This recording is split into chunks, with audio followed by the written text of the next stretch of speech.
Hello everyone, welcome to the Green Man channel. Hope you're all doing good and well. So time for another horror film first watch tier list on the channel. This is the fifth in the series now, and this is where I basically group together a bunch of horror films that I've recently seen, usually the ones that I've seen since the previous tier list I did on the channel, and decide on, how I rate them and which tiers I would put them in. And you're probably familiar with the tier list format, I imagine, if you're watching this video, but just in case you're not, S tier is where all the things that are, my highest rated things, my favorite things would go. So in this case, my favorite films. And the D tier is where all the least favorites would go, all the stinkers, if you will. So what I also do for these tier lists is come up with themes. And for this time round, because it's the summer holiday season, nearly, I guess, in the UK. So I'm going to do a summer holiday themed tier list this time. So let's start with S tier, which I'm going to call the Scorcher tier. So all the best films are going to be called Scorchers. Next up, A tier. These are still the really good films. Let's call this the Beach Party tier. Next down, a kind of mixed film, still decent. I think I'm going to call this tier the British Summer tier, because British summers can be very mixed bags. You can get great weather one day, then absolutely awful weather the next. That's the British summer for you. So that's the British Summer tier. Next down, I'm thinking of things that aren't so good that happen on summer holidays, or perhaps an after effect of some summer holidays is jet lag. So we'll call the C tier the jet lag tier. These will be where the not so good films will go. And then the least favorites, so the worst films, or the ones I consider the worst. I think, one of the worst things that happens on a summer holiday is when you get food poisoning really on the first day, and it just cancels out the rest of the holiday. You're spent just ill for the rest of the time. So that is going to be what we are calling the D tier, food poisoning. And that will be where I put my least favorite films. All right, let's crack on with this tier list now. So we've got 8 films. We've got Old, Knock at the Cabin, Evil Dead Rise, The Welder, The Boogeyman, Sound of Silence, Lamb, and Craving to finish off. So we're starting off with Old, which is an M. Night Shyamalan film. You may know other films by him, such as Signs, The Visit, which was relatively recent, I think, Glass and Split. He also did direct The Sixth Sense. So, yeah, I'm pretty familiar with his films. This one's kind of an odd one, and an old one as well. But this is kind of an odd film. I didn't really like the structure of this film much. It felt a bit strange. Now, the film was maybe being deliberately angular because of the things, the events, the weird goings on with what's happening to the people in the film, the characters. So if you don't know, Old, basically a group of people end up secluded on a beach, and strange things start to happen to them. Most notably, they start to age very quickly. In fact, they age a year every half an hour. I think that's the kind of timescales we're dealing with in relation to the aging process, which is quite frightening. I mean, if that happened to you, that would be really quite disturbing and very frightening. And so you see the effects of that throughout this film, and you also eventually find out what this was all about as well. But I don't want to say what it's all about, because that would spoil it. But yeah, some good horror sequences in this film, but didn't really like the angular style of the film. As I say, just felt like the script and the dialogue were also not quite on point. Some of the performances were just okay, nothing special.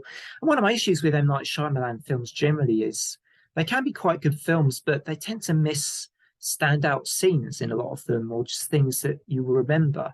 And I think that's partly the issue with Old. Mind you, there was one pretty memorable scene in this, with, I think, one of the women in the film, but I'm not going to say what that is, so as not to completely spoil the film if you haven't seen it. But yeah, this is a mixed bag for me. It's going into the British summer, is Old. And next up, we have another M. Night Shyamalan film. We have Knock at the Cabin, which I finally watched. I meant to include this one on my previous tier list, but I still hadn't watched it. And this is another this is actually, I prefer this slightly more to Old. I thought the acting in this film was pretty good, most notably from Dave Bautista. He is a rare individual, I think, in that he's an ex-wrestler that actually has really good acting range. And he is, you know what, everything I've seen him in, he's been very good, and pretty professional, I think. And this film was no exception.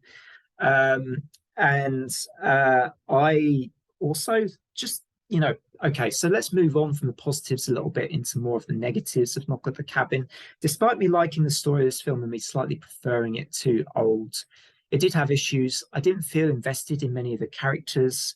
Okay, the couple were quite good, but otherwise, most of the other characters I didn't really care about. Although I did like Dave Bautista's performance as Leonard, one of the kind of villains in the movie, if you like. I did like him. Um, but yeah, the film was just again lacked. I thought this one also lacked sort of any really great horror scenes, whereas Old had a couple of really great horror scenes to me. This film didn't really have any. There was some gore, but nothing that stood out in the horror style much here. So Knock at the Cabin, I mean, for me, it's again a middle tier film from M. Night Shyamalan. Nothing bad here, really, but also nothing that stood out that makes me want to say, oh, yeah, I really love this film, or I really enjoyed this film particularly much. But actually, you know what? I did slightly prefer it to Old. So let me just put it slightly in front of Old there on the British Summer tier. Now, next up, we have Evil Dead Rise. One of my favorite films on this list. So you're going to guess already that it's going to go into a slightly higher tier. I did mention in a shorts video recently that every film I've been to see at theatres this year I've really enjoyed, and that is true of Evil Dead Rise. Just thought it was thoroughly entertaining. It was gory. I felt invested in the two sisters, the lead characters or lead actress in this film, Lily Sullivan and Alyssa Sutherland, who you might know from Vikings, were both in this film, and they were both fantastic. And without them, I do wonder whether this film would have been quite as good because their performances were really, really, really good. Obviously, with Evil Dead, you kind of know what you're going to get. There weren't any big surprises here as such. A different setting for the film perhaps was one of the key features of this film. You know, it had a bit of an element of comedy to it as well, a bit of slapstick, which was also excellent. And just a thoroughly enjoyable movie with some good kills, lots of gore. Even the child actors I thought were pretty good. And, you know, child actors often get criticised, don't they? But yeah, I thought this was overall a really good film. Is it S tier though? Probably not in truth, but I may change my mind. I've put lesser films into S tier, I think, in these tier lists. So maybe I'll put it into Scorcher by the end of the video. I don't know. For now, Evil Dead Rise is going into Beach Party. So next up, we have The Welder, a really interesting film. So this one was actually, this is directed by, can't remember the name, so I'm going to have to look it up here, David Liz. And it's kind of a bold film, which is dealing with issues like racism and racial division. And it's also, that is reflected in what is being shown in the horror sequences of this film as well. So it's a very brave film, and I do think it actually does quite a good job of dealing with those kind of issues quite sensitively, but also in the dialogue and that sort of thing. The problem is with this film, though, I didn't find the villain as good as he could have been. I don't think. I felt there was more potential there to have a villain that could have been better for me personally. That's just my opinion. I also felt that I didn't feel invested in the characters quite enough, which I thought was a shame because, you know, had I felt more investment in the characters, this could have been a great film. But for me, it's more of a mid sort of okay-ish film by the end of it, despite, as I say, it being very bold. But for its boldness, for its braveness, and for doing something which I hadn't really seen any horror films tackle in quite this way before, I'm going to put it in British Summer tier all the same. All right, next up, we move on to another film I saw at the cinema, and another film I came away from and said I did enjoy this, The Boogeyman. So this is obviously this one was directed by Rob Savage. It is based on the short story by Stephen King. Stars Sophie Thatcher, who for me, again, you know, her performance is a bit of a standout for this movie. I felt. You know, she portrayed this girl very well, who was dealing with both grief and with the disturbing prospect of, you know, this strange presence, this boogeyman, and this frightening situation that she had, as well as dealing with the grief of the loss of her mother. And the actress that was dealing with all those things altogether, I thought, pulled off a super performance. And the film as a whole was also pretty good. I mean, let's put it this way. The boogeyman isn't exactly an amazing film, but it gets all the basics right. It gets all the basics spot on. Like I say, the performances, I think the story is good enough. I think the horror parts, yes, while there are some cliches here and there's some tropes in this film, the jump scares are all, done quite well. There are maybe a few too many jump scares, but The Boogeyman is otherwise, to me, a good little film. That's how I describe it. I think it's a good film. So it's also going to go into Beach Party.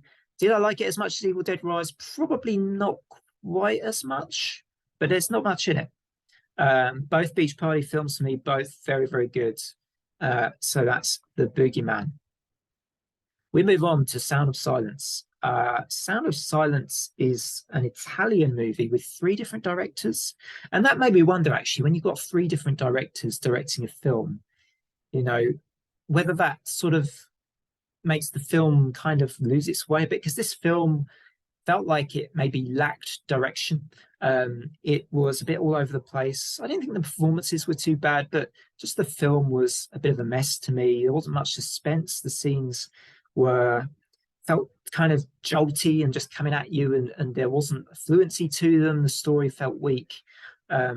So yeah, Sound of Silence, I feel is probably one that's going to go into the bottom tier, I'm afraid. If you like this film, feel free to defend it.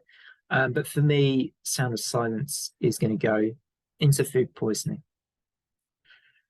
All right, so we move on to Lamb, an Icelandic film, this one.